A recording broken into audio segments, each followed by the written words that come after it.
নমস্কাৰ ছাৰ। নমস্কাৰ মোৰ মৰম চলিয়াত। এই চলিয়াত তহঁতক মই আজি প্ৰশ্ন কৰিম, ধুনীয়াকৈ উত্তৰ দিবি দেই কিন্তু। হ'ব ছাৰ, আমি ধুনীয়াকৈ উত্তৰ দিম। এই বেকলা, তই ধুনীয়াকৈ এটা কবিতা মাতি ওলাও। অ'কে ছাৰ, মই নিজে লেখা কবিতা এটা পাঠ কৰিম। মোৰ কবিতাটোৰ নাম হৈছে লাখপতি বাইদেউ। ঐ আপি, বিয়া হবিনে মোৰ লগত? বেকাৰ ল'ৰা বুলি নকৰিবি ইগনোৰ, বেকাৰ ল'ৰা বুলি নকৰিবি ইগনোৰ। বিয়াৰ পিছতেই মামাই দিব বনাই তোক লাখপতি বাইদেউ, বিয়াৰ পিছতেই মামাই বনাই দিব তোক লাখপতি বাইদেউ। আছে চিনাকি মোৰ বিধায়ক মন্ত্ৰীৰ লগত, পিছে পিছে ঘূৰি থাকো মই পাদৰ গোন্ধ লৈ। বিয়াৰ পিছতেই তোৰ নাম দিম মামাৰ আঁচনিত, বিয়াৰ পিছতেই তোৰ নাম দিম মামাৰ আঁচনিত।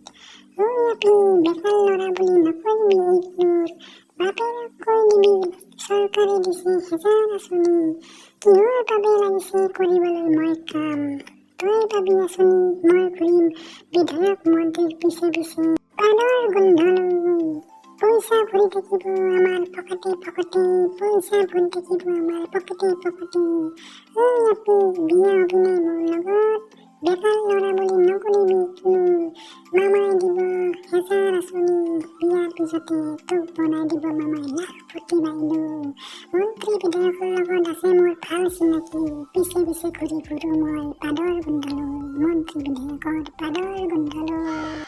এই চলিয়াত মোক ধৰ, এই চলিয়াত মোক ধৰ, ফেচলাৰ কবিতা শুনি মোৰ মাথা উৰিছে। এই চলিয়াত মোক ধৰ, বাপ্পা ঐ কি খাতৰা কবিতা মাতিছে ভেকুৱাই।